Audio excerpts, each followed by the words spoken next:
Hello everyone, CoinHound here with a special video to introduce the Texas Revolution Silver Round series by Texas Precious Metals. This series began in 2020 and will be a 4-round series running through 2023.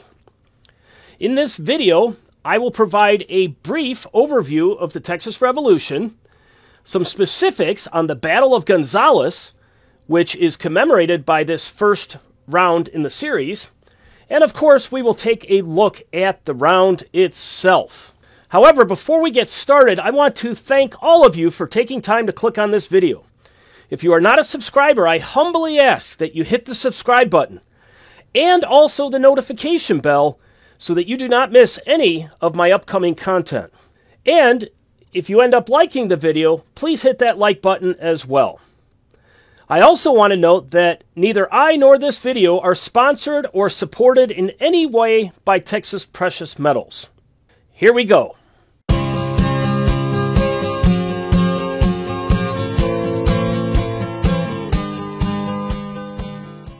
right, everyone, let's take a look here at the Texas Revolution more generally and the Battle of Gonzales more specifically. Now, it's worth noting, to provide some historical background, that Mexico originally was a colony of Spain, and the territory of Mexico was significantly larger than it is today. As you can see here in the map in orange, present-day portions of the United States, Texas, and the Southwest were part of Mexico. Now, Mexico fought a war for independence against Spain that lasted from 1810 to 1821, at the end of which they became independent. Now, the Mexican government was set up in a relatively decentralized kind of federal fashion and welcomed migration from the United States into the region of Texas to help cultivate the land and make it productive. So that area became predominantly American as opposed to Mexican. And that's going to cause some problems down the road. But early on, the relations between the Texans and the government were pretty good. However, there's going to be a change of government in the 1830s, and that's going to lead to a lot of tension with the Texans, and is ultimately going to lead the Texans to rebel, to fight their own revolution for independence. And that revolution took place from October 2nd, 1835 to April 21st, 1836. And the Battle of Gonzales, which is commemorated on the first silver round of this series, was the very first battle of that revolution, taking place on, of course, October 2nd, 1835. So on the screen here, I have a kind of an image, a rendering, an artistic rendering of the events of the battle. And that's part of an article by a fellow named Daniel Friend that was in the Texan, the online news site, The Texan, and it was titled, "Come and Take It, the cannon heard around the world is still ringing today." And so I've taken his article and I've kind of streamlined it and paraphrased a few things, so I'm just going to give you an overview of the battle, and I think it's I've actually didn't know much about it, and now that I've looked into it, it's a pretty interesting story. So the story goes basically like this, and this is mostly the words of Daniel Friend. Early on the foggy morning of October 2nd, 1835, a group of Texans set out for a skirmish against Mexican troops attempting to confiscate a cannon that had been given to the citizens of Gonzales for defense against Indian raids. The encounter at Gonzales sparked the flame of the Texas Revolution, but conflict between the Texans and the central Mexican government had been brewing for years. At a time when the region was booming with immigrants from America and the slaves they brought with them, Texans wanted a federal system like the United States that would allow for more semi-autonomous governance. But in 1834, Antonio Lopez de Santa Anna took hold of political power in Mexico and effectively abolished the federal system and replaced it with a centrist one. Just as the British before the American War for Independence were concerned about rebels and sought to confiscate weapons at Concord, Santa Anna's regime was concerned about Texans being armed. Knowing that a small brass cannon had been given to Gonzales years before, a band of Mexican cavalrymen went to retrieve it in late September 1835. Captain Francisco Castañeda, along with nearly 200 soldiers, were ordered to forcibly confiscate the cannon. When Castañeda arrived outside the town, he was stuck on the other side of the river, and the citizens refused to let him cross. The Texas militia elected John Moore to serve as their colonel, and Moore decided to preemptively attack the Mexicans at dawn. The citizens took the cannon and mounted it to a wagon. Someone also hastily fashioned a flag for the militia to fight under, a large piece of white cloth with a black cannon painted on it and the words "Come and Take It" written underneath. Come and Take It became a symbol of the Texas Revolution and Texans' defiance against the tyrannical Santa Anna. The militia set out to attack the Mexican soldiers who had moved down the Guadalupe River. As the day broke, the Texans fired a shot at the cannon. It missed, and Castañeda quickly requested a parley to talk peacefully with Colonel Moore. Moore said that the cannon had been given to them for defense of themselves and the Constitution.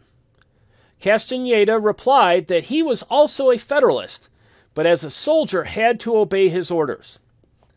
At this, Moore returned to his own lines and ordered the Texans to open fire. The outnumbered Mexican troops retreated before much of a battle could even begin. Nonetheless, like the shot heard round the world that was fired at Lexington, the cannon blast at Gonzales marked a turning point. The skirmish on October 2nd, 1835 was the beginning of the Texas Revolution. Since then, the Gonzales flag has come to be an enduring symbol for Texans. Even before the events at Gonzales, Come and Take It had been used in a similar circumstance. Plutarch, the famous Greek biographer, recounted an episode between the invading King Xerxes of Persia and King Leonidas of Sparta. According to Plutarch, Xerxes told Leonidas that he could be the sole ruler of all Greece if he yielded. But Leonidas replied, "If you had any knowledge of the noble things of life, you would refrain from coveting others' possessions. But for me to die for Greece is better than to be the sole ruler over the people of my race." The firm reply aggravated Xerxes, who then demanded the Spartans hand over their arms. Leonidas' reply, quote, "Come and take them," unquote, or molon labe in the original Greek text. Even though the Texans were not the first to use the phrase, the flag with a lone star and simple cannon is uniquely Texan and leaves a simple message for all who dare infringe upon their liberty and God-given right to defense. Come and take it. So the Battle of Gonzales was the first skirmish in the Texas War for Independence. The war would end 7 months later with the Texans successfully achieving that independence and creating, in essence, an independent country. The Texans would be independent for basically a decade. Very quickly after independence, they had sought out the United States in hopes of being annexed into the United States as a state. But the political situation in the United States really didn't make that feasible at that moment in time. There was a lot of debates in it with regard to slavery, and Texas coming in as a southern state would have complicated those debates. So the political desire and will to bring Texas into the Union wasn't there. Also, it is worth noting that the Texans themselves were still engaged in continuing tension and disagreement with the Mexican government over what exactly Texas was geographically. As you can see on the map I put on the screen, as far as Mexico was concerned, the Republic of Texas was the area shown in the dark green, and the southern boundary of it was the Nueces River. The Texans, however, considered their southern boundary to be the Rio Grande, and they claimed a much broader portion of land as shown in the dark green and the light green present there. Now, by the mid-1840s, the political circumstances in the United States will change, and the political willingness to bring Texas in the Union will be sufficient to make that happen. And so in very late 1845, under President James K. Polk, who was the 11th President of the United States, the United States will officially and formally annex Texas. A few months later, Texas will formally accept that annexation and surrender their sovereignty to the United States. And that's why on the screen there it has 1845/1846. The United States annexed Texas at the end of 45, and then early in 46, Texas basically accepted that annexation.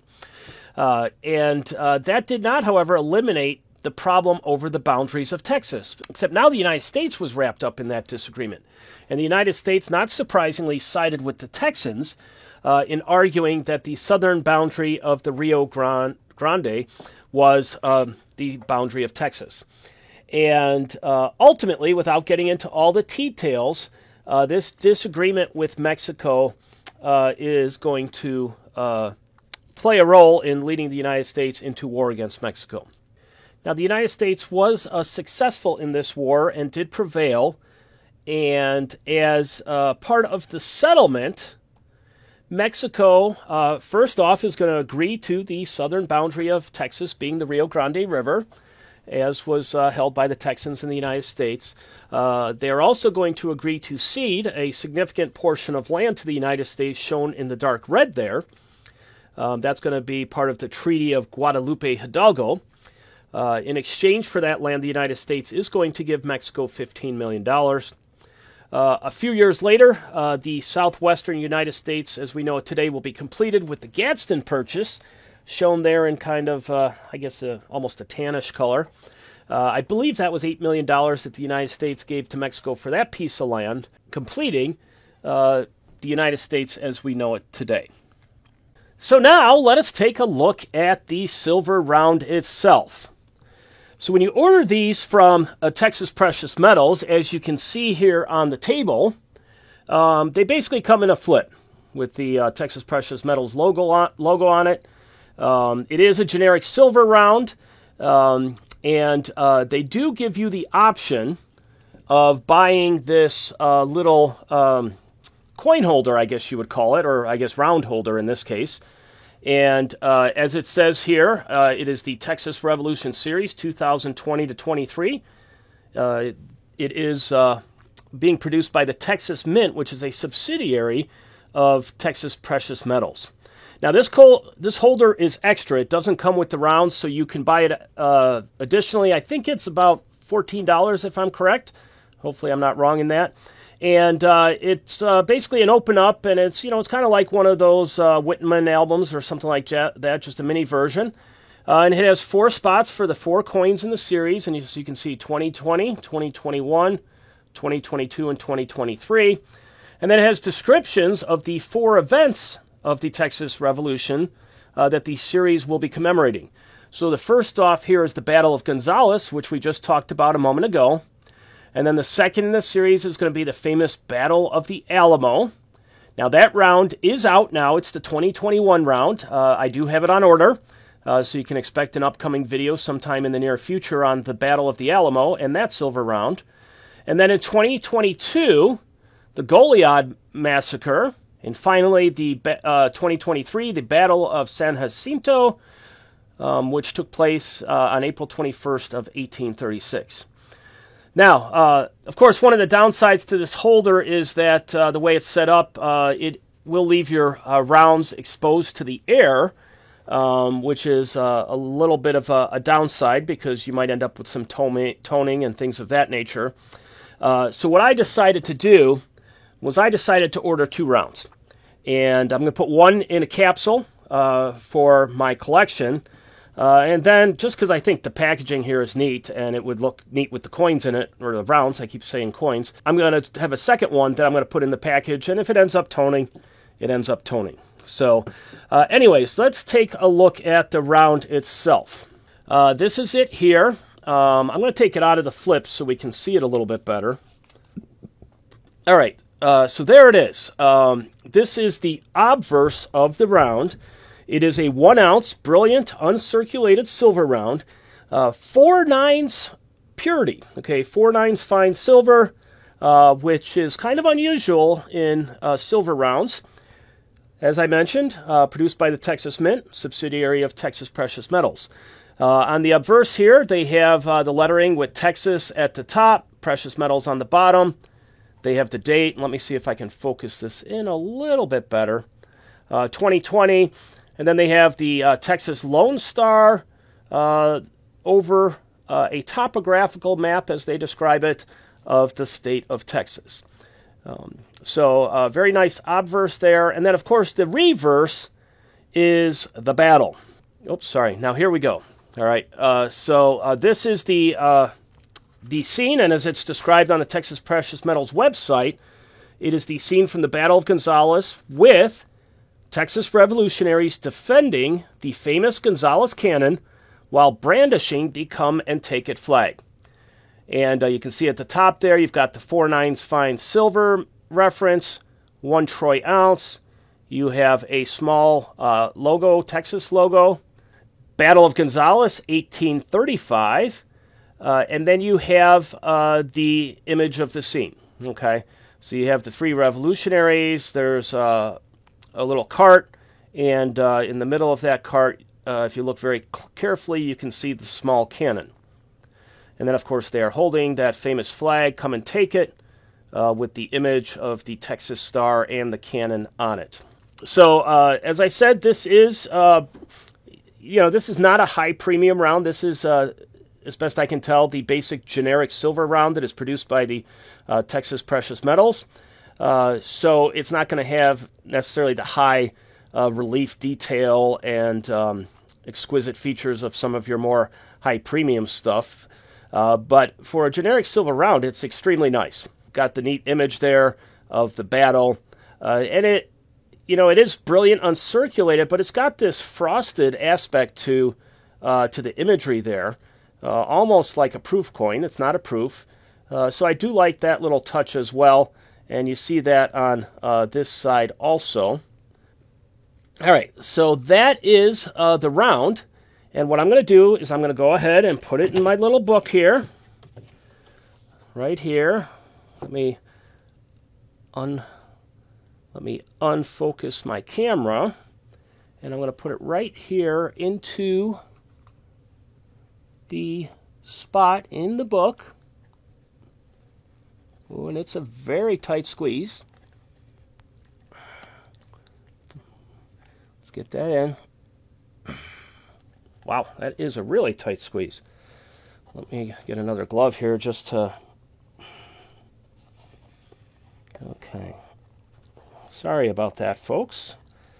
Sometimes things don't always go exactly to plan. All right. So there we have it.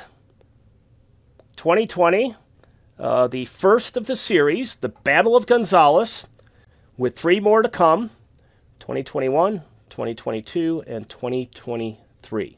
All right, folks, thank you very much for coming along on the ride. Those of you that made it through the whole video, I am hugely appreciative that you took that time to do it. I hope you found it as interesting, as informative as I did. I do ask, if you're not a subscriber, please subscribe. Please hit the notify bell and the like button. Till next time, this is CoinHound, signing out.